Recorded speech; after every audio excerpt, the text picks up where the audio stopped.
l'innovation pour la transition écologique que nous organisons ce webinaire. Bon, je vois que les uns et les autres, ça y est, sont arrivés. Donc, nous allons démarrer. Donc, c'est un webinaire qui donne le coup d'envoi d'une nouvelle ambition qu'on a le plaisir de vous présenter cet après-midi, avec à la fois donc, la constitution d'une communauté qu'on va vous présenter, une communauté des acteurs publics et privés qui souhaitent mobiliser l'intelligence artificielle pour les différents services de gestion du territoire, donc une communauté, et également un appel à projet dans le cadre de France 2030. Donc, et c'est la présentation de tout cela qui va constituer l'essentiel de ce webinaire, avec aussi une première illustration concrète.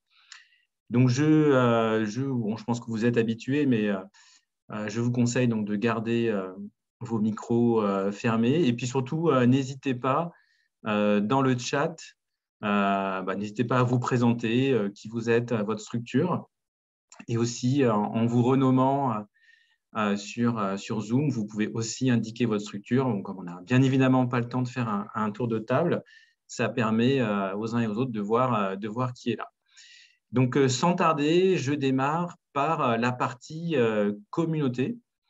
Voilà, et merci à Marc Léaubé là, qui vient de faire le partage d'écran, et Marc, que je remercie aussi pour avoir organisé ce webinaire. Donc, Marc Léaubé qui dirige, directeur de projet, qui dirige l'animation de l'IA pour l'écologie au sein du Commissariat général au développement durable, où nous sommes logés pour le compte de ce pôle ministériel. Donc, nous allons démarrer par une première petite partie sur la partie communauté. Donc, voilà, donc ce webinaire, c'est une sorte d'avant-goût de cette communauté des acteurs de l'IA pour l'écologie que nous vous proposons de constituer. Donc, pour préparer l'appel à projet démonstrateur intelligence artificielle pour la transition écologique, mais aussi avant cela, pour préparer la feuille de route d'intelligence artificielle pour la transition écologique de notre ministère, on a rencontré un grand nombre de startups, de PME, de grands groupes, de collectivités territoriales, de chercheurs, d'experts, et donc qui ont validé qu'il y avait un dynamisme extrêmement intéressant en ce moment en France autour d'une mobilisation réelle de l'intelligence artificielle pour l'ensemble des services qui contribuent à la transition écologique. Et voilà, et donc une communauté qui existe d'ores et déjà, mais qu'on vous propose de constituer et d'animer pour faire en sorte qu'entre vous, que vous soyez encore une fois issus de l'univers des entreprises, de la recherche, des collectivités ou des administrations centrales ou des opérateurs de l'État ou des agences de collectivité, pour que toutes celles et tous ceux donc, qui sont sur ce sujet-là aient l'occasion de se rencontrer, de mieux se connaître et puis de profiter des réussites et des échecs. Voilà, on est sur un sujet qui est encore très exploratoire, on en a bien conscience. Et donc, il est d'autant plus important de pouvoir précipiter des collaborations qui, sinon, ne se feraient pas. En tout cas, nous, on a estimé vraiment important que les décideurs, les experts, les salariés, les cadres, l'ensemble des acteurs qui sont d'ores et déjà mobilisés sur cette dynamique se connaissent et aient connaissance des projets déployés par les uns pour les autres. Donc, voilà, pour créer un effet de compétence, de connaissance, de visibilité. Voilà, derrière, c'est comme pour l'appel à projet qui vous sera présenté après derrière, c'est l'ambition d'accélérer, d'aller plus vite sur la transition écologique, et là, dans le cas présent, grâce à l'intelligence artificielle. Donc, on va organiser une réunion le 27 juin. Je pense, Marc, tu peux passer la slide, s'il te plaît. Donc, voilà, donc c'est pour ça, ce webinaire a été organisé dans un délai un peu serré, mais en fait, le top départ de la constitution de la communauté intelligence artificielle pour les territoires et la transition écologique, c'est le 27 juin. Donc là, on propose une réunion en présentiel. Et donc, si vous êtes intéressé par contribuer activement à cette communauté, donc le process, c'est de nous écrire pour manifester votre intérêt. Et donc, on vous conviera le 27 juin. Donc, le 27 juin, ça va être une réunion plutôt en format resserré. On sera uniquement une quarantaine, une cinquantaine. Donc, ça sera uniquement en présentiel pour justement poser les bases de cette communauté et valider concrètement l'intérêt qu'il y a à mutualiser certaines choses, à mieux se connaître, mieux comprendre et à avancer ensemble sur certains aspects de l'intelligence artificielle tels que mobilisés dans tous ces services de gestion des territoires. Donc voilà, donc c'était ça moi, le principal point que je voulais introduire. Et de facto, même si ce n'est pas l'objet de ce webinaire cet après-midi, le petit groupe qu'on constitue cet après-midi représente un premier pas pour la mise en place de cette communauté IA pour la transition écologique que nous vous proposons de créer. Donc voilà pour cette petite introduction et ce petit mot. Donc retenez la date du 27 juin dans l'Arche de la Défense. Et si ça vous intéresse, écrivez-nous. Donc Marc Léaubé diffusera l'adresse mail dans le chat. Et voilà, si vous souhaitez participer à ce premier atelier de constitution de cette communauté. Et je passe tout de suite la parole à Marc Léaubé pour la suite, et notamment à l'appel à projet. À toi, Marc. Merci Thomas. Donc, j'ai diffusé dans le chat l'adresse de contact pour tous ces projets. Donc, je suis auprès de Thomas la personne qui reçoit les documents sur lesquels il y a écrit intelligence artificielle dans ce ministère. Hein.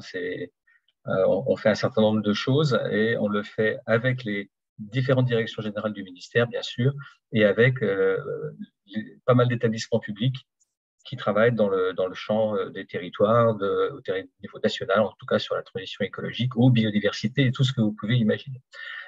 Donc, on a ce rôle d'animation et on a aussi quelques projets pilotes. Pour rentrer dans le vif du sujet que je ne vais pas tarder à vous montrer, voilà. Donc, premièrement, Renaud Vedel, qu'on avait invité, donc le coordinateur national de la stratégie IA, a eu une priorité de dernier moment, donc il n'a pas pu participer. Donc, nous nous situons dans des cadres qui sont d'une part la stratégie nationale pour l'IA, qui a un éminent sponsor, qui est le président de la République, à la suite du rapport Villani de 2018. Donc voilà, il y a un certain nombre d'enjeux qui peuvent éventuellement vous concerner. Il y a un énorme enjeu de formation, de création de chaires de recherche. Donc il y a de la recherche appliquée, des développements et puis des choses sur l'IA embarquée, des choses sur l'IA de confiance pour les systèmes critiques. Et l'enjeu, c'est que cette masse de compétences et de recherche et d'innovation qui va être créée dans les mondes académiques et dans les entreprises, à un moment, il faut passer à l'action dans les territoires. C'est l'enjeu, de façon à ce qu'on puisse augmenter l'impact de la transition écologique grâce à l'IA. Donc ça, c'est le volet stratégie nationale. Nous, on a aussi, et ce n'est pas du tout indépendant, on a répondu d'une certaine façon aussi à la stratégie nationale. On a une feuille de route intelligence artificielle et transition écologique dans ce ministère et aussi dans les établissements publics qui concourent à tout cela, qui fixe 2 actions parmi d'autres.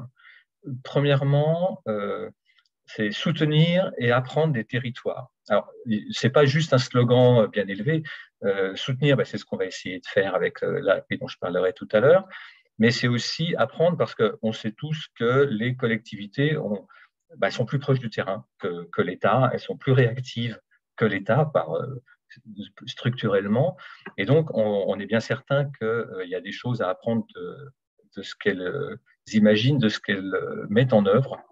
Et ça nous semble intéressant, voire important, de pouvoir faire cet aller-retour entre l'expression de besoins, les solutions aux besoins. Et ça va être vraiment la colonne vertébrale de cette communauté qu'on lance aujourd'hui.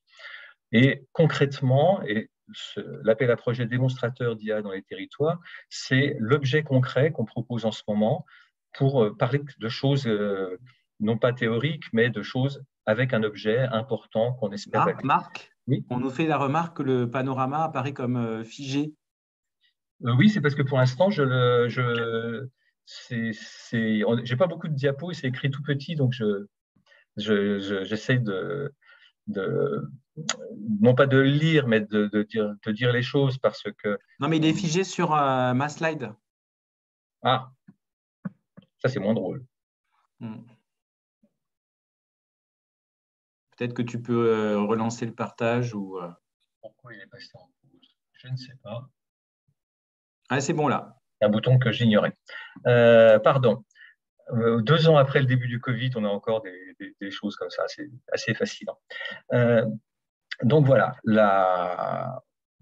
voilà de quoi je vais vous parler maintenant. Je surveille un peu ce que.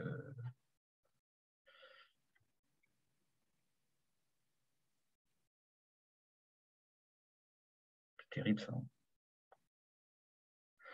Donc l'organisation de cet appel à projet, et c'est que on a décidé, dans un souci de simplification de la charge administrative pour ceux qui vont répondre, de s'appuyer sur l'appel à projet territoire intelligent et durable qui a déjà été lancé, qui est donc dans la stratégie ville durable avec les différents critères de la ville durable, de façon à ce que ceux qui sont déjà prêts, qui ont déjà des idées de projets d'intelligence artificielle dans leur territoire, puissent compléter le volet technique et financier de leur appel à projet sans refaire toute la charge administrative dont on sait qu'elle est très lourde. Et puis, on aura donc un deuxième cas de figure pour ceux qui n'ont pas déjà prévu de répondre à l'appel à projet TID, de pouvoir faire un projet démonstrateur IA avec cette fois-ci toute la charge administrative courante, malheureusement, on le sait, pour les différents porteurs de projets. Donc, cette façon de voir les choses, c'est vraiment, on a d'un côté territoire intelligent où il y a beaucoup de projets de data, beaucoup de projets d'infrastructures, de données, etc., que nous n'avons pas dans démonstrateur IA, de façon à pouvoir prolonger un projet de données par un projet d'IA. S'il y a déjà la donnée existante, s'il y a déjà les infra existantes, dans ce cas-là, on sera sur un projet d'IA pur. C'est l'idée.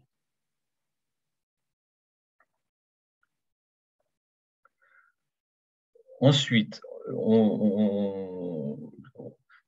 la stratégie IA, c'est une stratégie transversale. Donc, dans cette diapo, on essaie de vous montrer les 3 points de vue, quelque part, de démonstrateurs d'IA. Premièrement, la transition écologique, c'est notre métier, en particulier au Commissariat général du développement durable où nous sommes. Et donc, ce que je pense devoir mettre en avant, c'est le rapport coût-bénéfice environnemental. On entend beaucoup parler de l'impact du numérique depuis quelques années, d'une façon qui nous gêne un peu. Et donc, bien évidemment, un projet d'IA et un projet de data a un impact énergétique et donc environnemental. Simplement, ce qui nous paraît important de dire, c'est que si on utilise de l'IA, c'est pour faire un bénéfice, en particulier environnemental. Et donc, on va particulièrement insister dans cet appel à projet sur la démonstration de cet apport et pas juste une déclaration. Enfin voilà, on va insister un peu là-dessus. Sur le côté développement économique et innovation, encore une fois, la stratégie nationale, c'est pour avoir des champions français et de préférence européens, voire mondiaux. Et c'est aussi, c'est le premier carré, c'est pouvoir expérimenter dans le réel les développements des acteurs émergents.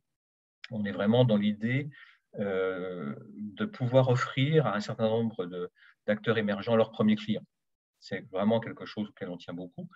Et puis enfin, côté territoire, l'élément qu'on souhaite mettre en avant, c'est de pouvoir travailler en collaboration indépendamment de la région ou du département dans lequel sont les collectivités. On a bien entendu les interconnectés qui ont souhaité la fin de la mise en concurrence des différentes collectivités entre elles. Et donc, on ouvre la possibilité d'avoir des groupements entre métropoles, entre territoires ruraux, entre villes moyennes, indépendamment de savoir si elles sont toutes dans la même entité administrative supérieure. Ça nous a semblé important. Après, bon, vous aurez les diapositives pour les choses, mais c'est 3 points qui nous paraissent un peu originaux par rapport aux pratiques habituelles, on va dire.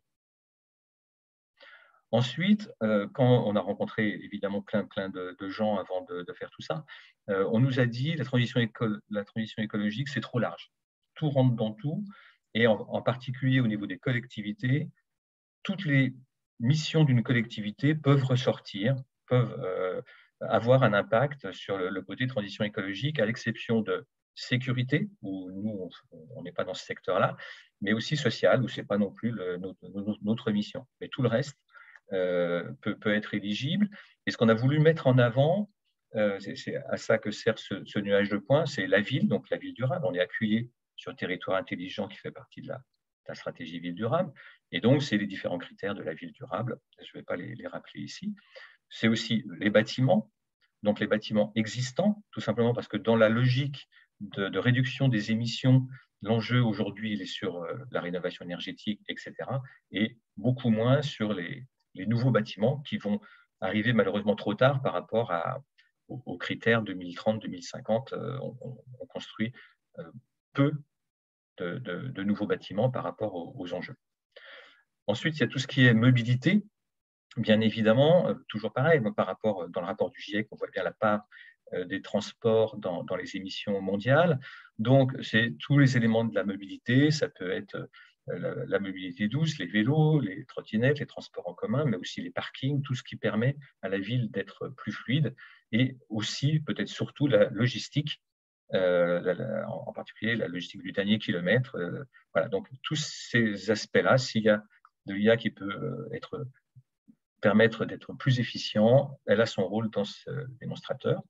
Et il y a 2 autres éléments qui se ressortent un peu moins dans le nuage de points, mais qui sont tout aussi importants à nos yeux, qui sont l'économie circulaire, avec en particulier un souhait d'avoir des projets sur les déchets du bâtiment. En particulier, on sait qu'il y a, lors de la déconstruction, possibilité de récupérer un certain nombre d'éléments comme les châssis de fenêtres et des choses comme ça, qui permettraient d'être valorisés plus facilement. Donc ça, on pense on nous a dit qu'il y avait des possibilités. Et puis, la participation citoyenne, ça c'est ce que nous avons appris de l'analyse du grand débat national qui a suivi la crise des Gilets jaunes. Le traitement du langage naturel peut permettre de comprendre plus facilement ce que disent les gens quand on les consulte sur la tracée d'un tramway ou de la rénovation d'un quartier ou des choses comme ça. Et donc, ça permet d'avoir la parole au plus proche de ce que disent vraiment les gens, même si parfois c'est désagréable parce que les gens ne sont pas toujours polis, bien élevés et peuvent être en colère. Et donc, il faut être capable de traiter ça pour saisir au mieux, en particulier dans les grandes collectivités où le maire ne peut pas rencontrer tout le monde, conception de l'état de l'état des gens. Donc, après, on a mis un certain nombre de points autour, mais je pense que nous avons dit le principal là. Donc, les points importants de ce que c'est qu'un démonstrateur, premièrement, un démonstrateur, c'est un travail en conditions réelles avec un enjeu concret. Donc ça, c'est le rôle des collectivités d'apporter le besoin, probablement d'apporter les données aussi. Mais c'est vraiment le côté, on n'est pas prêt à passer sur le marché, mais on n'est plus des prototypes, on n'est plus en laboratoire, on veut vraiment passer sur le terrain. L'autre élément, c'est l'assiette de dépenses minimum d'1 million d'euros. Alors, on a beaucoup échangé avec nos différents partenaires au sein de l'État et avec la Banque des Territoires, hein, qui est l'opérateur de l'appel à projet, sur ce niveau. On pense que pour passer au niveau du démonstrateur, il y a suffisamment de travail pour rentrer dans cette assiette. Donc, on n'a pas on n'acceptera pas les financements d'infrastructures de données ou d'acquisition de nouvelles données. En tout cas, pas si c'est massif. Par contre, vous avez tous les aspects d'étiquetage si vous êtes en machine learning supervisé. Et comme les données sont assez petites d'habitude, c'est quelque chose auquel on pense vraiment.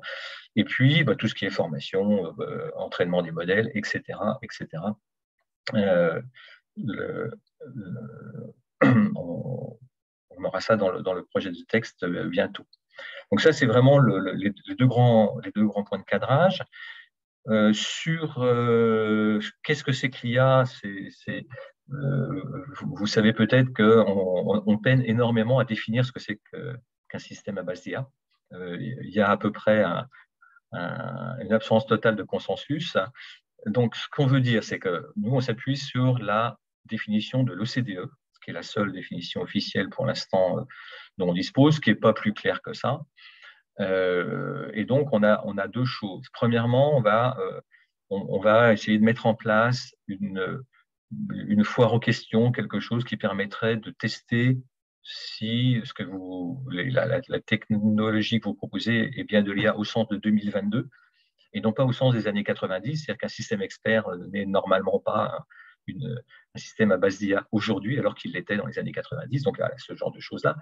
Et puis, d'autre part, dans le jury, il y aura des experts IA qui viendront probablement de l'INRIA ou de pas loin de l'INRIA, qui jugeront si le système est à base d'IA. Donc, nous, en amont, notre rôle, c'est d'aider les porteurs de projets à ne pas faire toute une charge administrative de conception de groupement sur des systèmes qui seront finalement non éligibles dans l'appel à projet. Ça, c'est un point sur lequel on va être aidant au maximum. La transition écologique, j'en ai déjà parlé. On profite de cet appel à projet pour aussi vouloir aller un coup plus loin sur l'analyse environnementale des projets, avec premièrement une obligation de décrire la méthodologie qui aboutit au fait que la balance coût-bénéfice est positive, mais aussi commencer à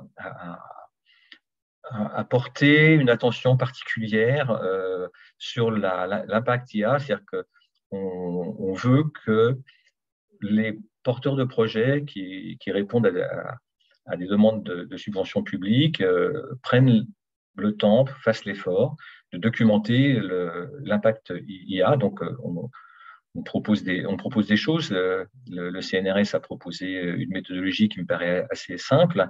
Et puis, on demandera la localisation des serveurs, puisque en pratique, l'impact environnemental va d'abord être si les serveurs sont en France ou en Suède d'un côté, ou en Allemagne ou en Pologne de l'autre. Des serveurs nucléaires, c'est préférable dans ces conditions-là à des serveurs au charbon. Donc les acteurs, donc les chefs de file, c'est les collectivités, mais aussi leurs associations, mais aussi les syndicats intercommunaux, etc. Et puis, parmi ceux qui peuvent participer au groupement, on a évidemment les entreprises de toute taille, on n'a pas de clé là-dessus, mais aussi les différents types d'établissements publics et puis les différents accélérateurs d'innovation que peuvent être les filières, les groupements de filières. Je crois qu'il y a Smart Building Alliance qui assiste à l'entretien, etc., etc. Et donc, en termes de calendrier, en fait, le calendrier il a commencé le 17 mai par le webinaire de présentation par la Banque des Territoires de territoires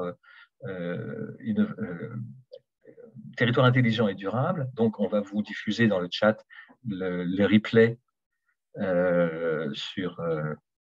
de cette présentation qui vous donnera tous les éléments d'éligibilité, la fois en question sont génériques sur cet appel à projet, le webinaire d'aujourd'hui, et puis deux autres webinaires, le 24 juin et le 5 juillet, où nous avons l'ambition de commencer à faire cette présentation des besoins des collectivités et des solutions des entreprises au moyen de pitch. Donc, envoyez-nous vos cas d'utilisation pour les collectivités, envoyez-nous vos solutions pour les entreprises et les établissements publics et on essaiera de monter quelque chose dans ces 2 webinaires. Et puis, comme la relève sera le 7 novembre de cette année, on fera aussi d'autres webinaires en septembre et en octobre, mais on attend de voir un peu comment tout ça s'organise déjà avant l'été pour mieux adapter ce qu'on fera après l'été. Donc, je vois que dans la question, la définition de l'OCDE, elle sera dans le texte, elle est sur le web normalement, mais bon.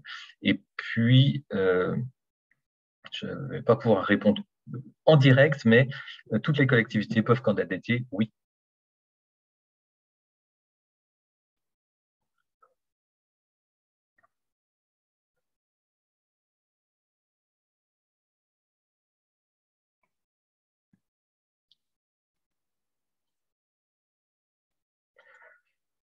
Les critères d'éligibilité, j'en ai déjà parlé, ça vous permet de les avoir en une seule planche. Peut-être quand même transparence et explicabilité au sein du domaine de l'environnement et de la transition écologique, on a un devoir d'explicabilité et d'information des citoyens qui est renforcé par la charte de l'environnement adossée à la Constitution. Donc, on a une sensibilité particulière, on a une exigence particulière sur cette exigence d'explicabilité. Voilà, c'est ma dernière diapositive. Je vais répondre aux questions auxquelles je peux répondre dans le chat. Et maintenant, je voudrais passer la parole à un groupement qui nous semble tout à fait exemplaire de ce que nous visons, de ce que nous pensons être l'avenir de cet appel à projet démonstrateur d'IA dans les territoires avec Paris-Saclay, en ce sens que c'est une collectivité qui n'est pas une métropole. Donc, ça montre que des collectivités, même de taille intermédiaire, peuvent être éligibles, associées à un grand nombre des travaux d'innovation qui est l'IRT Systemix, et à une start-up qui a apporté sa compétence en jumeaux numériques sur l'énergie. Alors, est-ce que Stéphanie? Bonjour Stéphanie. Bonjour, je vais peut-être zoomer un peu, je suis perdue. Donc Stéphanie, je te passe la main et je te laisse le soin de présenter les partenaires de Paris-Saclay. Oui, qui ne sont pas avec moi, qui sont en visio. J'ai aperçu Paul Labrogeur, le directeur de l'IRT. Voilà, il est là. Oui. Et Oussama Alaki, qui est là aussi. Voilà, qui représente Cosmotech. On voulait faire une présentation à 3 voix, ce qui me semble mieux pour… Voilà. En tout cas, je vous remercie d'avoir accepté de participer et je me retire. Je vous laisse l'écran.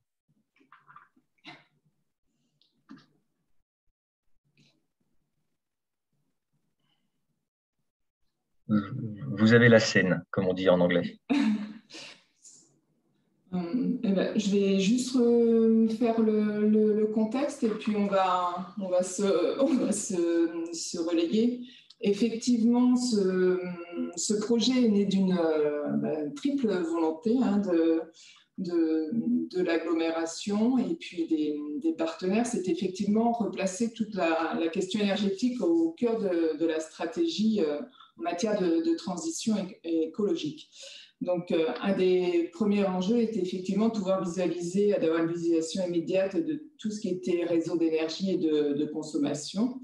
Et effectivement, de pouvoir le projeter dans l'avenir en pouvant modéliser des scénarios sans nécessité de longues études externes.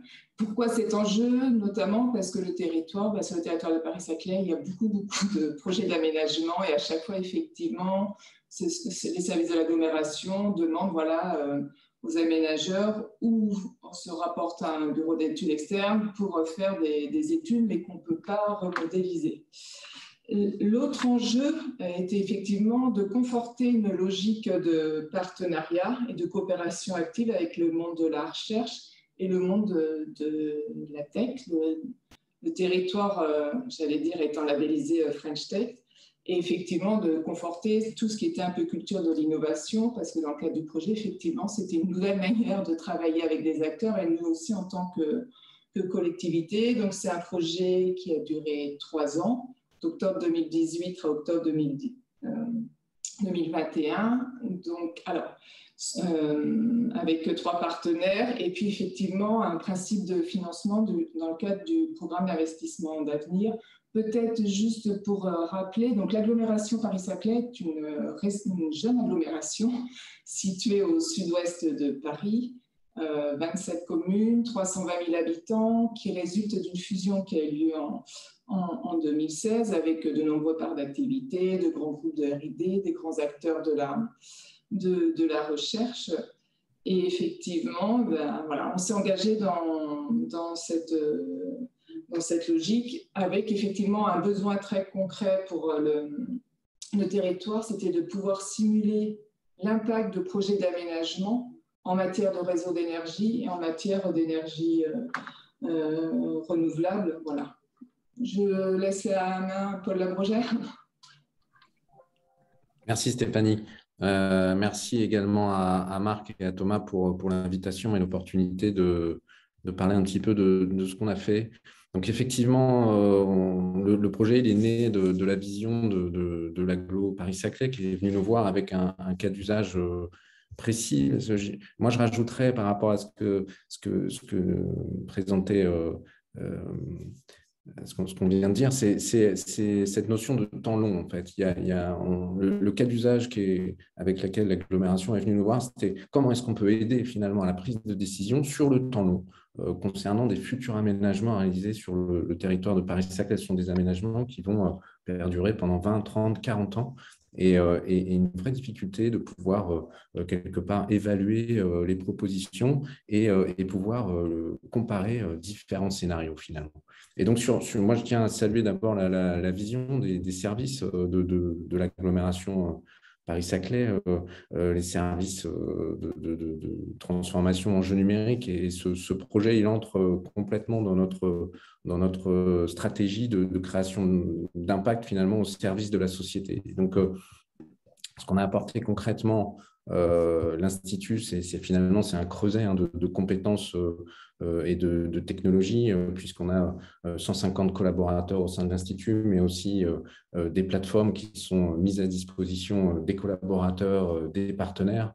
Et on a mis au service de ce cas d'usage, en fait, notre expertise en modélisation, en simulation, mais aussi finalement une approche qui est une approche système qui consiste à identifier l'ensemble des parties prenantes et leurs interactions pour répondre et proposer une architecture qui soit adaptée à la complexité du problème à résoudre. Alors là, en l'occurrence, on a développé une réplique énergétique virtuelle des 27 communes qui composent le territoire, et on les a construites à partir de données réelles et de données historiques qui ont été fournies par l'agglomération, à savoir la configuration du territoire, mais aussi les données cadastrales, les bâtiments, les réseaux énergétiques, les données de consommation, de production d'énergie, etc.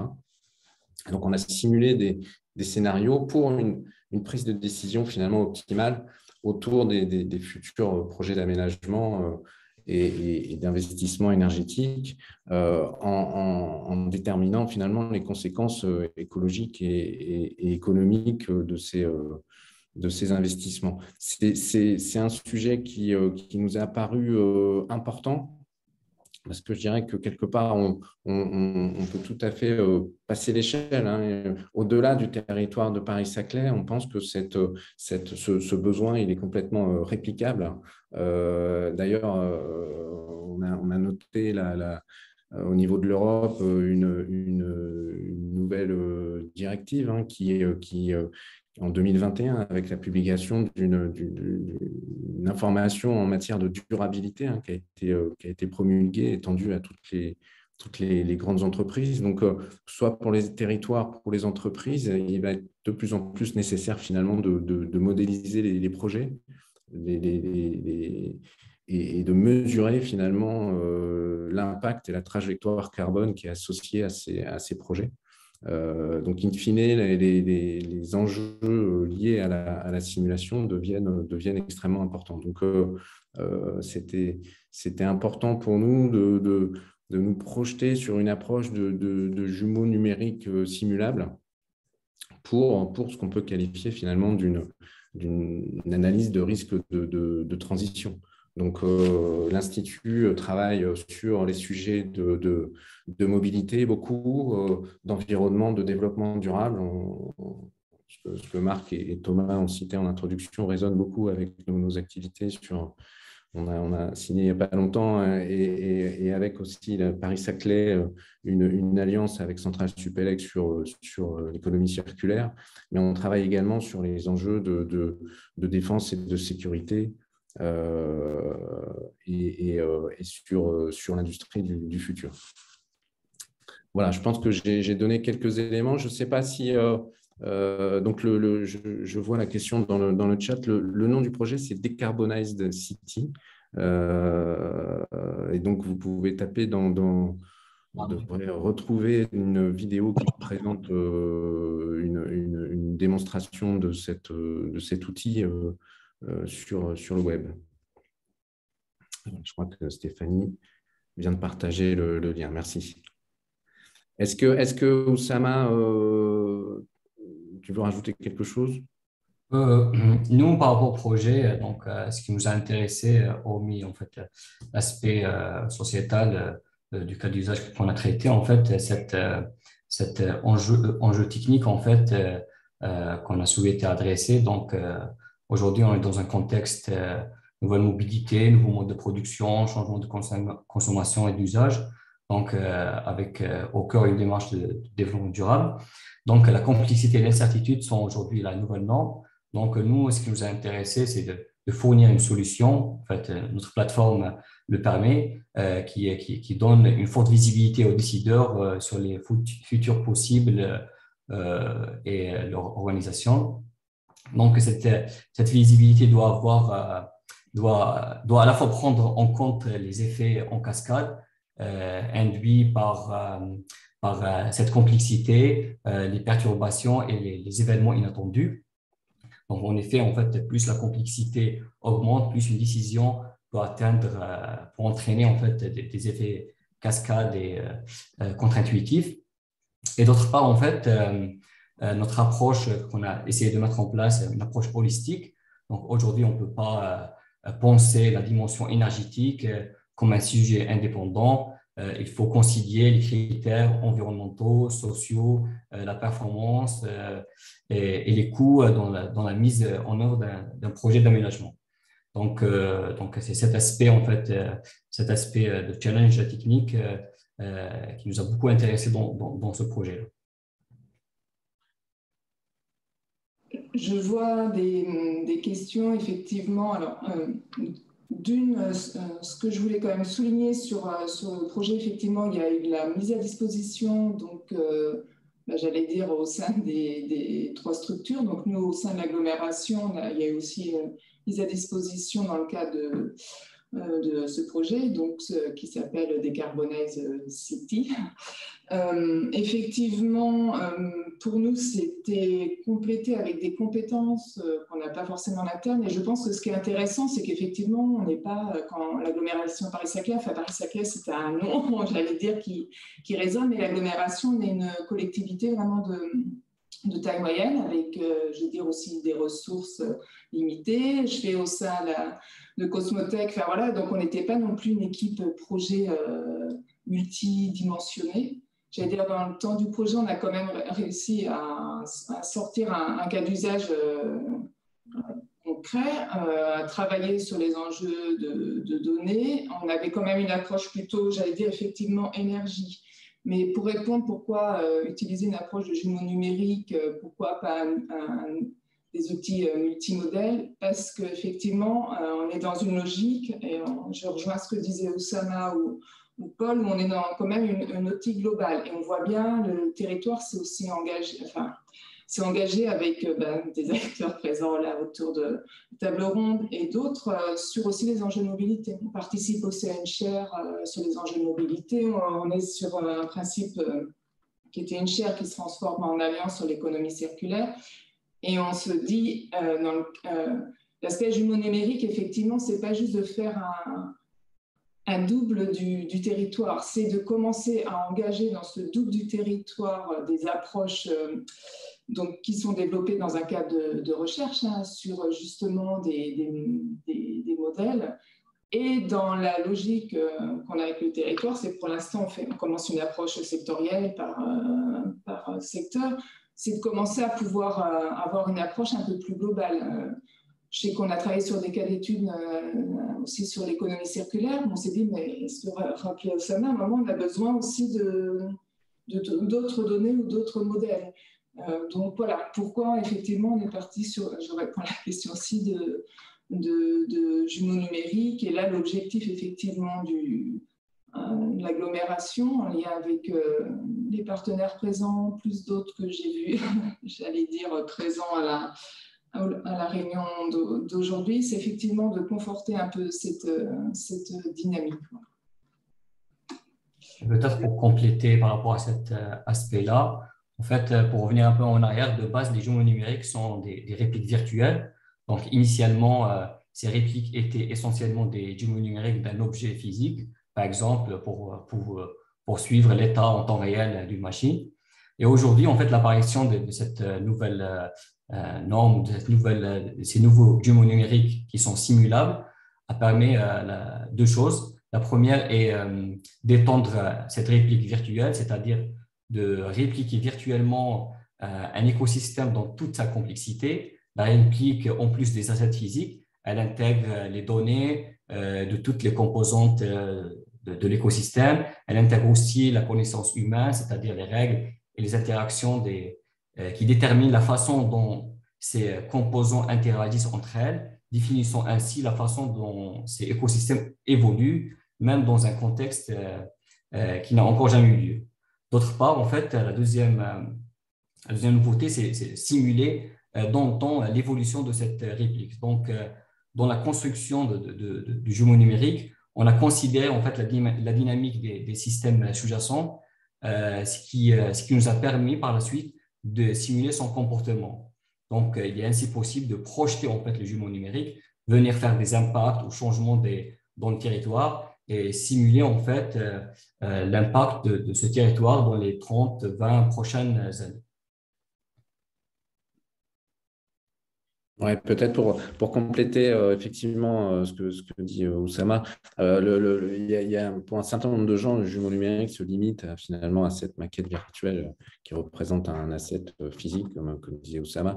Le point, c'est aussi de dire qu'il y a alors cette notion de ce concept de jumeau numérique. Tout à l'heure, on disait que l'IA, ce n'est pas forcément quelque chose qui est défini de façon précise et que ça peut évoluer dans le temps, etc. Ce en quoi, Marc, il faudra qu'on rediscute parce que dans le cadre quand même de la stratégie nationale, on a pas mal travaillé sur ces sujets-là.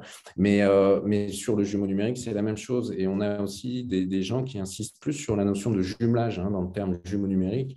Jumelage au sens où finalement le dispositif du jumeau numérique, et ici le jumeau numérique simulable, a fortiori, il est connecté en temps réel avec des capteurs ou en tout cas avec des sources de données.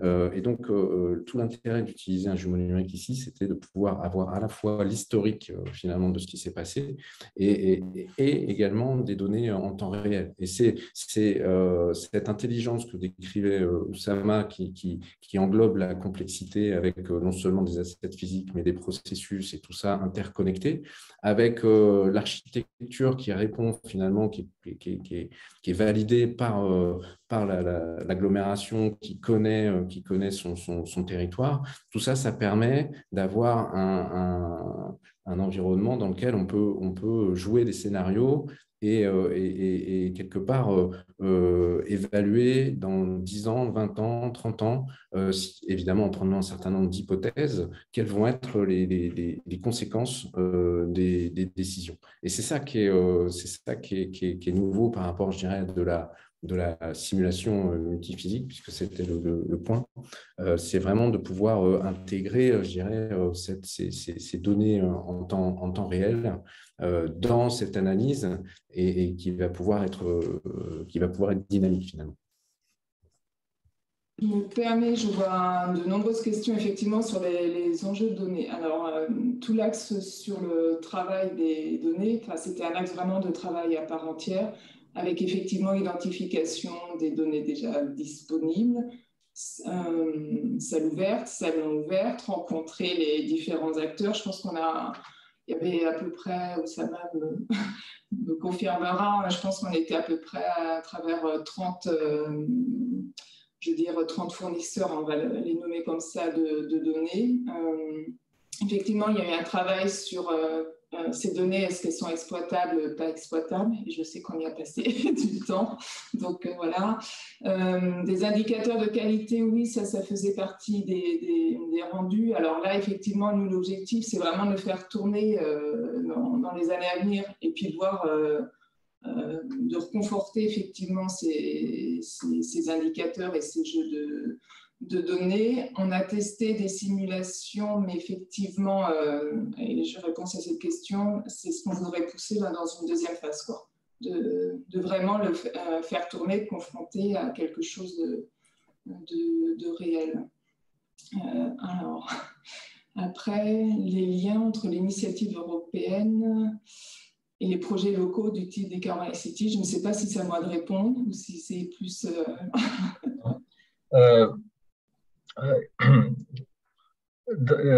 Comment dire, dans l'univers, vous avez, on parle de jumeaux numériques, vous avez l'univers du discours, en particulier du discours politique, qui montre, dans le cadre de la Commission européenne et en particulier avec l'impulsion du commissaire Thierry Breton, toute une politique sur à la fois le Green Deal, c'est-à-dire l'environnement, la transition écologique et le climat, et aussi toute une politique numérique avec un certain nombre de textes qui sont certains adoptés, d'autres en cours de négociation. Et donc, ce que la Commission a proposé, c'est ce qu'on appelle des espaces européens de données, dont un s'appelle Destination Earth, qui est en fait l'observation de la Terre, le climat, la météorologie et des choses comme ça. Pour l'instant, et il se trouve que je suis les travaux européens par ma fonction. Pour l'instant, c'est quelque chose où nous n'avons pas encore de propositions concrètes de la Commission européenne. Donc, l'idée générale, c'est d'avoir un jumeau numérique de la Terre, ce qui est ambitieux. Donc, on est bien dans une logique d'avoir des objectifs extrêmement ambitieux qui ne seront pas atteints dans les 3 ans qui viennent. C'est évident pour tout le monde. Mais la volonté politique de la Commission européenne, c'est d'appuyer plein d'innovations, d'appuyer de la mobilisation de la donnée, y compris de la donnée privée. Enfin, je ne vais pas vous détailler tout ça, mais il faut entendre qu'il y a énormément d'argent. L'unité de compte, c'est quand même un certain nombre de milliards d'euros. Et donc, là où ce qu'il faut entendre, c'est que dans la Digital Strategy de la Commission européenne, il y a des budgets, il y a des choses que nous, Français, ne sommes pas très bons à mobiliser, malheureusement. Donc, la Commission nous le dit tout le temps.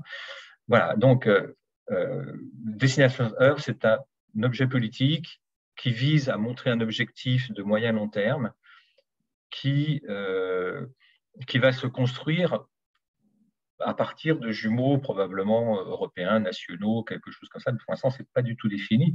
Donc, nous, notre position, c'est il faut avancer, il faut faire croître les capacités des entreprises et aussi faire croître la capacité à comprendre ce que ça veut vraiment dire un jumeau numérique de la Terre, de façon à pouvoir pousser vers la Commission européenne. Ça, c'est notre rôle au sein de ce ministère. C'est le rôle de ce ministère au sein au sein de l'État français, de pouvoir pousser des cas d'utilisation de façon à ce que ce projet, qui est un projet utopique, mais dans le bon sens du terme, il faut avoir des utopies pour avancer, puisse à un moment s'adapter à des besoins concrets et qu'on puisse avancer collectivement au niveau de l'Union européenne. Voilà, c'est très... voilà, c'est comme ça que je traduirais les choses. Ce qui n'est pas déconnecté, c'est la volonté politique et finalement économique d'aller vers des jumeaux numériques. Et il faut être capable, dans vos différentes fonctions, de comprendre ces différentes choses-là pour ensuite pouvoir vous positionner à la fois sur les appels à projets européens et français et aussi sur la dynamique du marché qui va se déployer fatalement à la suite de ces montants de subventions qui dépassent ce qu'on voit d'habitude dans nos métiers.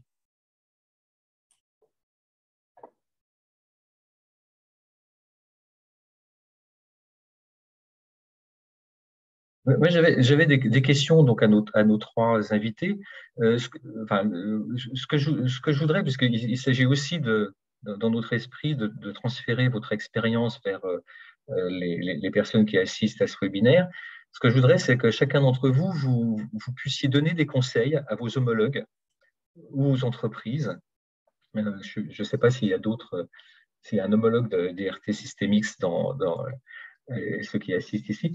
Voilà, quels seraient les conseils pour éviter certains écueils que vous avez pu rencontrer dans la conception de ce projet? Stéphanie. Alors, oui, je vais prendre la parole en tant que collectivité.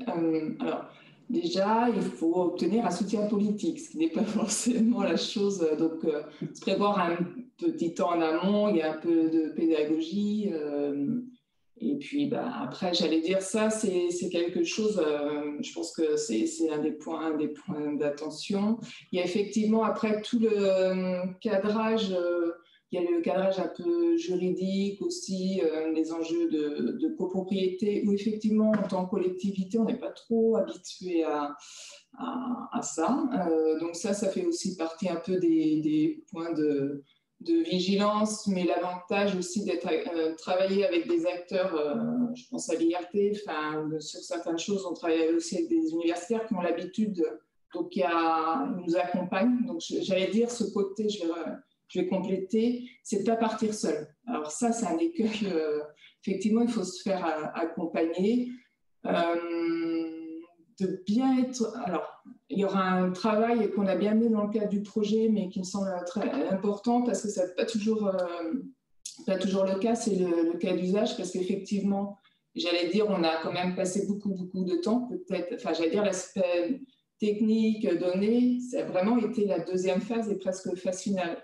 Parce que tant que le cas d'usage n'est pas bien défini, on peut tout faire, quoi. Et à un moment, c'est comment on commence à resserrer. Donc ça, c'est aussi, attention, un écueil, c'est qu'à un moment, on n'est pas forcément... c'est précision du cas d'usage. Et puis, alors après, à un moment, faut quand même avancer, sortir quelque chose, parce que nos élus, et c'est à juste titre, se disent « mais c'est bien, vous êtes sur quelque chose ». Les services sont mobilisés plusieurs jours par semaine, et quoi concrètement? Donc, à un moment, c'est aussi comment on fait connaître, de bien se dire, on est sur un projet, il y a un début, une fin, et j'allais dire, quelle part d'investissement on peut porter. Alors, effectivement, aussi, dans les choses, on peut avoir beaucoup de sollicitations, même quand on a commencé, on avait des acteurs qui venaient nous voir, mais après, est-ce qu'ils partaient, qui ne partaient pas, voilà. Donc pour moi, ça, c'est des points de vigilance. Et je pense que de créer des communautés, justement, sur ces enjeux-là, c'est important. Parce que voilà, on est au début, j'en suis convaincue de quelque chose. Et effectivement, je reviendrai aussi sur l'aspect petite collectivité, on n'est pas du tout structuré, on n'a pas les équipes. Moi, à l'époque, on mettait en place le service et la direction. Et c'est encore le cas actuellement. Donc, il y a un peu aussi une part, j'allais dire, un peu de défi et de se dire, oui, mais une petite collectivité, finalement, elle a même besoin qu'une grosse collectivité. Donc, voilà.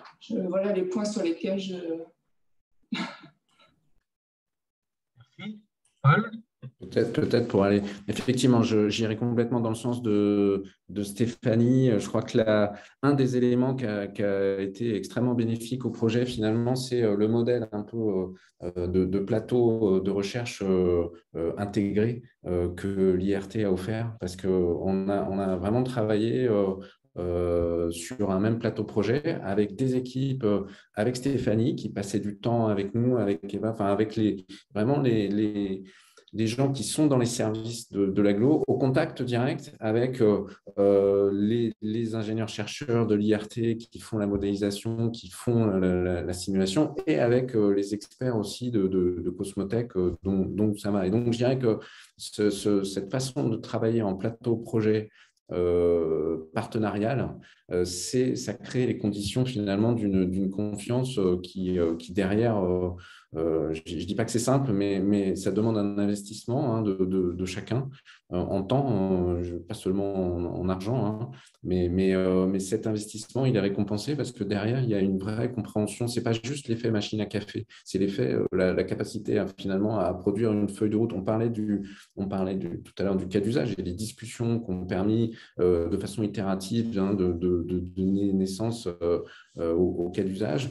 Le cas d'usage est sorti par discussion et par échange successifs. Donc ça, c'est sur l'aspect, je dirais, organisationnel. Je pense que ce creuset de compétences et de technologies qu'est l'IRT permet effectivement de créer ce climat Alors, derrière, et oui, je rajoute cette notion parce qu'on parlait tout à l'heure de financement, c'était le modèle de l'IRT, c'est d'avoir un financement c'est du PIA, mais finalement, on est sur une notion d'abondement. Donc, il y a un financement privé et l'IRT vient abonder ce financement et il y a un mécanisme de mise à disposition des différentes entités. Et donc, c'est assez vertueux dans le sens où finalement, le transfert de technologie ou l'aboutissement, c'est pas un résultat qu'on fait à la fin du projet. C'est vraiment dans la gestation du projet et dans le fait de porter, les porteurs du projet sont les acteurs en fait de ce projet.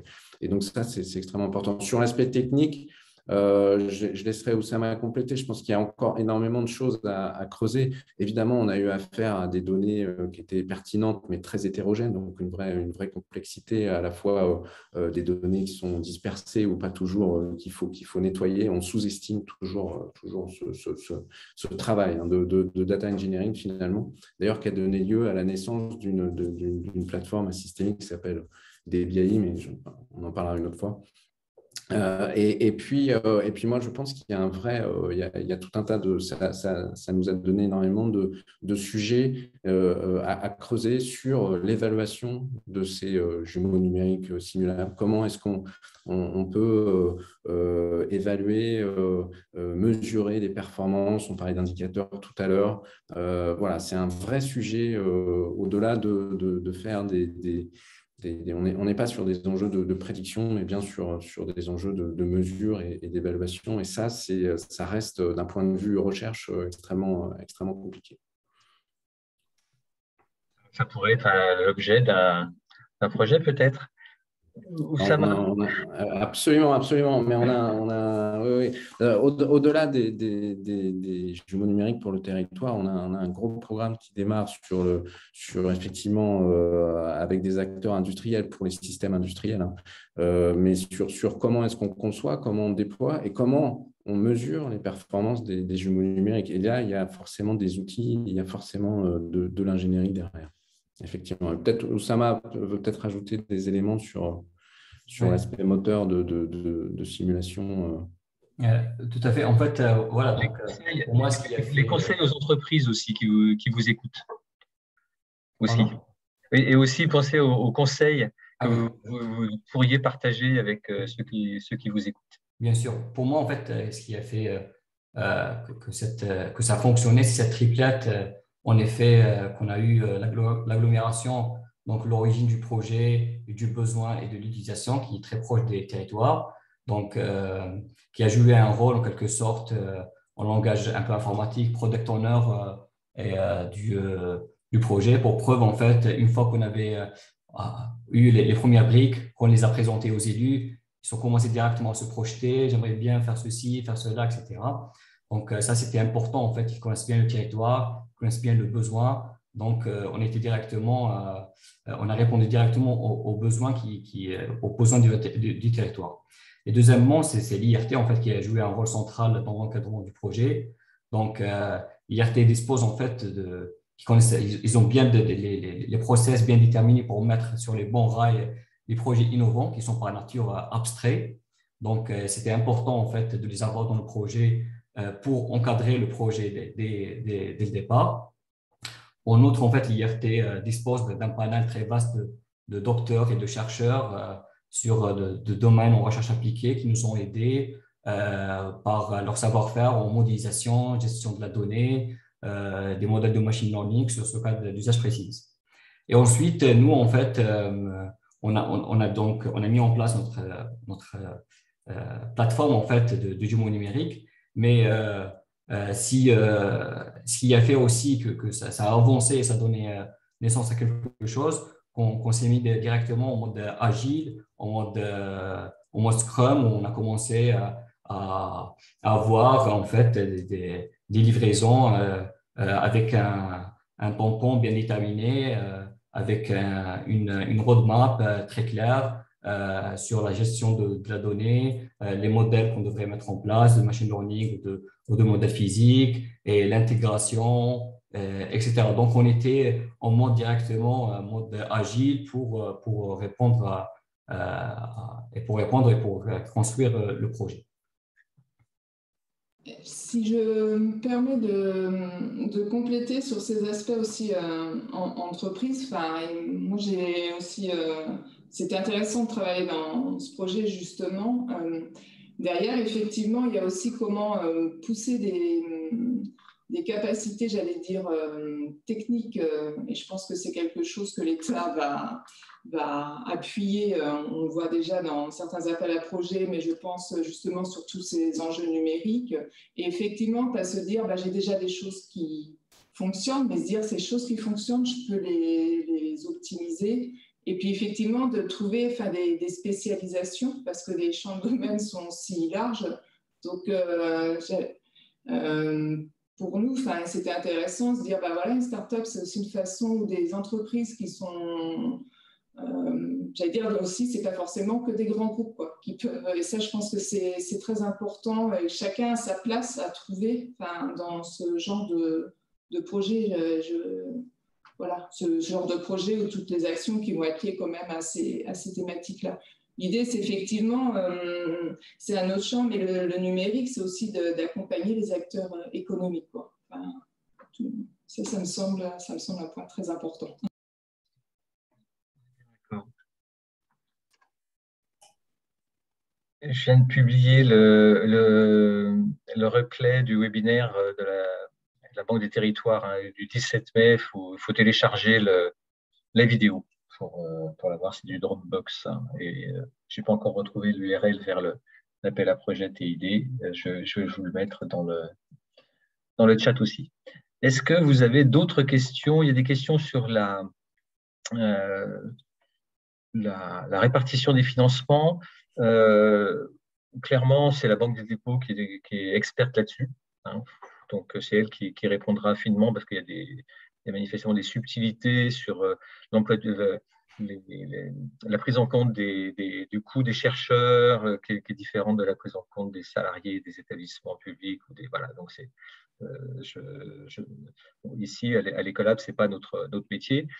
Néanmoins, il y a un alignement complet de l'appel à projet démonstrateur sur l'appel à projet TID, dont je viens de retrouver l'URL. Et donc, toutes les questions qui ont été posées dans le replay auront les mêmes réponses pour démonstrateur IA sur tout ce qui est, disons, modalités concrètes de financement. Par rapport à PIA 3, il y a peut-être une différence. Je ne connais pas très bien le PIA 3, mais en tout cas, ce que nous avons acté, c'est que la répartition des budgets à l'intérieur du groupement est de la responsabilité seule du groupement. Ce n'est pas à l'État de dire qu'il va y avoir tant de pourcents payés par la collectivité, tant de pourcents avancés par l'entreprise ou par telle ou telle structure. C'est à un moment, il y a un accord global de cofinancement avec des situations qui vont être éminemment particulières selon que vous avez, par exemple, Rennes nous pense s'appuyer sur un laboratoire de recherche d'université qui n'est pas une université spécialement numérique à ma connaissance, mais qui a un labo qui travaille sur ces sujets-là. Donc, vous voyez, c'est aux porteurs de projets de discuter ce qui est possible, ce qui est souhaitable. Et je crois en effet qu'on sera à 50% de financement par l'État. On n'a pas complètement arrêté le fait d'avoir un budget par vague. On pense qu'il y aura, alors ça n'engage absolument personne sauf moi, à peu près une dizaine de millions d'euros pour la première vague. Sachant qu'on veut vraiment être exigeant sur la qualité des projets, donc ça fait je sais pas, entre 5 et 8 projets probablement. Non, parce que c'est à 50%, donc c'est entre 10 et 18 projets, on va dire. Donc, il n'y a pas de blocage particulier. Il peut y avoir des projets à plus que 2 millions. On a un seuil minimum, on n'a pas de seuil maximum. Mais évidemment, plus le groupement demandera des budgets importants et plus le jury sera aussi exigeant sur la rentabilité globale pour la nation de la subvention publique, quoi.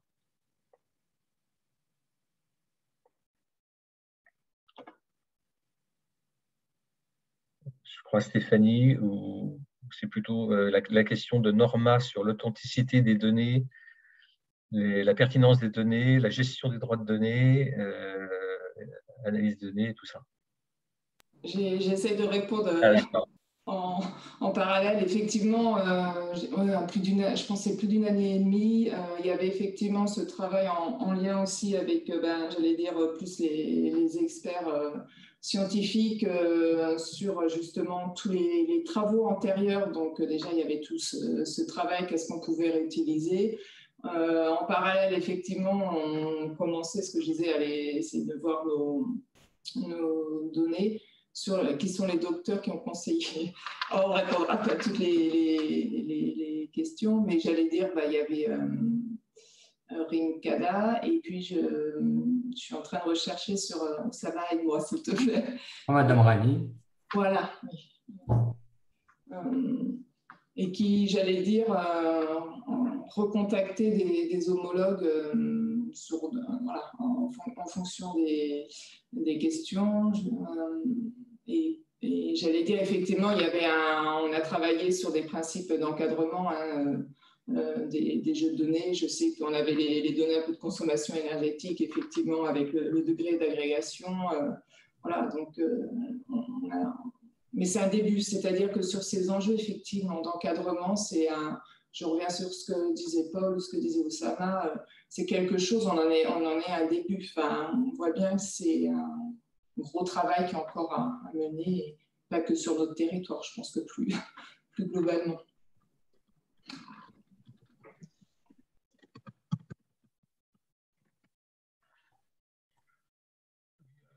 Autre chose, je suis renchérir sur ce que disait Stéphanie.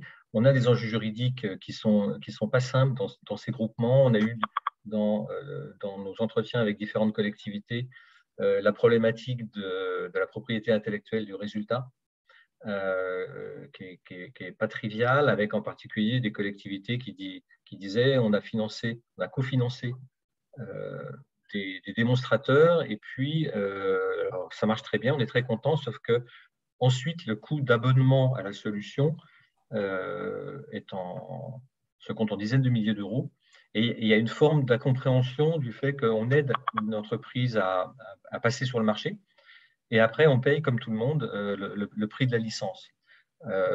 Donc je pense que dans cet aspect d'un côté rémunération de l'investissement de la collectivité est une question qui s'est posée manifestement, et donc du coup ça rejoint directement la propriété intellectuelle des différents livrables. Je pense que c'est des sujets qui vont commencer à apparaître aussi en IA. C'est des choses qui sont plutôt classiques dans le domaine des services habituels, des études, etc.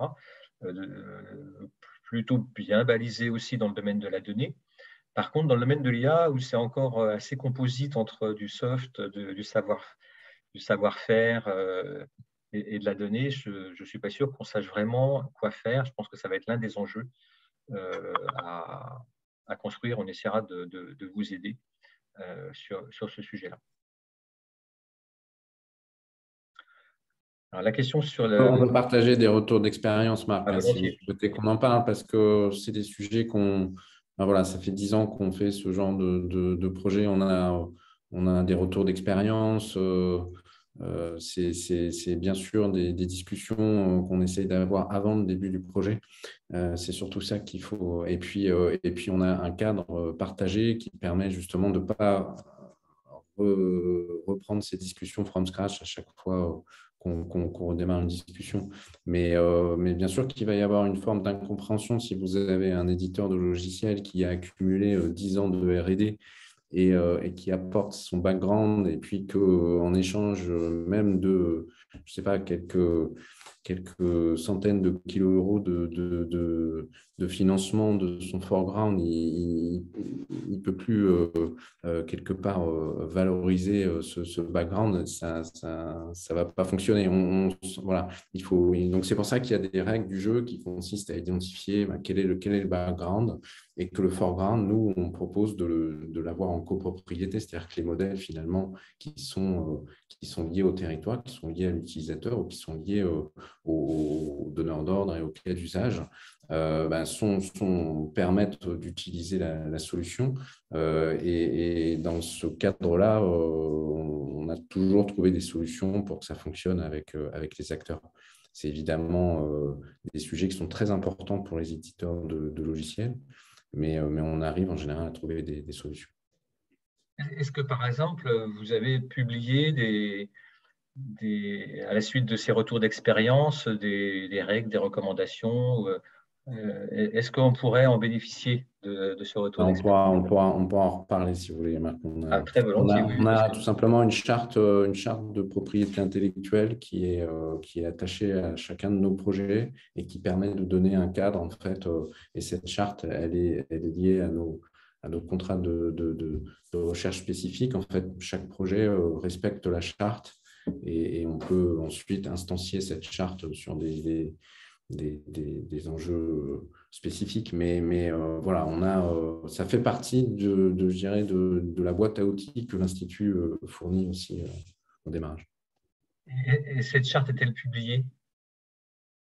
Je ne sais pas. Je peux pas on reprendra langue sur ce sujet, parce qu'en effet, on est parti pour que chacun passe beaucoup de temps à définir l'équivalent partout en France, parce que là, on parle de 40 millions d'euros, mais la stratégie nationale, c'est 2 milliards. Et puis, il y a d'autres stratégies d'accélération sur plein de sujets où finalement, on va retrouver de l'IA un peu partout, sur les réseaux d'énergie, sur des choses comme ça.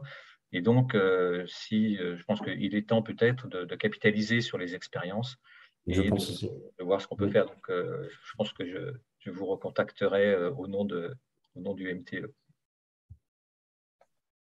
Très bien. Il y a une question sur l'analyse des deux volets. Ils ne vont pas être jugés indépendamment. C'est-à-dire qu'on a conçu le fait qu'il n'y aura qu'un seul jury, avec à la fois donc des experts de la ville durable et des territoires intelligents, et puis des experts de l'IA. Il faut voir que dans France 2030, les ministères ne font pas partie des jurys. Et donc, l'opérateur, qui est donc ici la Banque des territoires, va sélectionner des experts qui recevront des éléments de cadrage, des éléments d'explication de la part des différents ministères concernés. Mais à un moment, le jury est souverain, comme on dit. Et donc, c'est à l'intérieur du jury qu'il y aura cette répartition dans une logique, je dirais, plutôt bienveillante quant à la séparation fine. On ne sera pas, j'espère, en tout cas, ça sera notre recommandation de ne pas être à 100 000 ou 200 000 euros côté TID ou côté IA. J'espère qu'on arrivera à échapper à ça, de façon à ce que l'évaluation déjà du point de vue des seuils, soit bienveillant.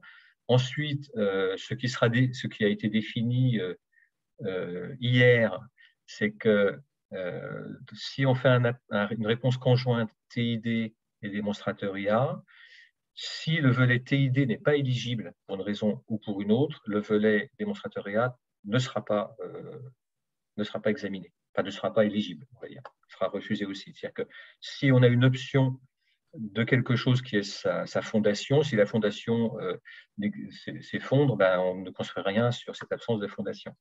En revanche, si on a un volet TID avec une option démonstrateur IA et que celle-ci n'est pas considérée éligible, le volet TID restera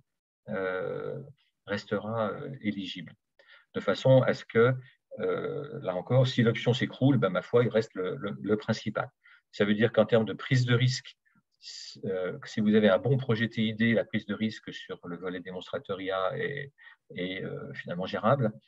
Tandis que si vous avez un bon projet démonstrateur IA, mais que le volet territoire intelligent n'est pas suffisamment solide, vous prenez un risque sur l'ensemble.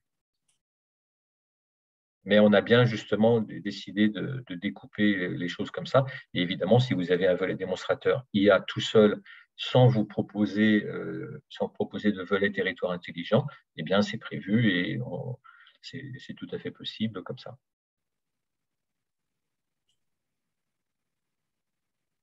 J'espère avoir été clair sur la… On fait de la simplification administrative, mais c'est vrai que du coup, il faut bien rentrer dans le mécanisme qui est à la fois très logique, mais inhabituel. Donc, on est là pour répondre à ce type de questions. Il y a une petite question par rapport à l'utilisation de l'IA et méthode de machine learning dans la construction. Je vais me permettre de répondre. Donc, en fait, dans le projet, oui, on a utilisé des méthodes de machine learning aussi. En fait, dans la construction de notre jumeau numérique, donc on lui donne la capacité d'être synchronisable en temps réel, mais aussi on lui donne la capacité on l'augmente avec des règles pour avoir sa dynamique. Et donc, parmi ces règles-là, on peut soit faire appel à des méthodes physiques, modèles physiques, soit avec des modèles de machine learning ou un modèle où on couple les deux, en fait. Par exemple, parmi les cas d'usage, on avait de la rénovation thermique. Donc, quand on fait de la rénovation thermique, on vient changer la structure du bâtiment.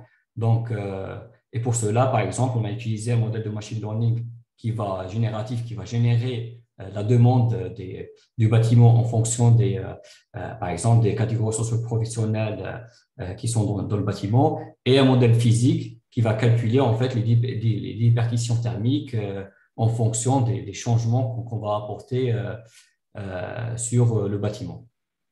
Et d'autre part, en fait, on peut aussi, une fois qu'on a construit notre jumeau numérique, on peut l'utiliser comme un environnement d'entraînement pour des modèles de reinforcement learning.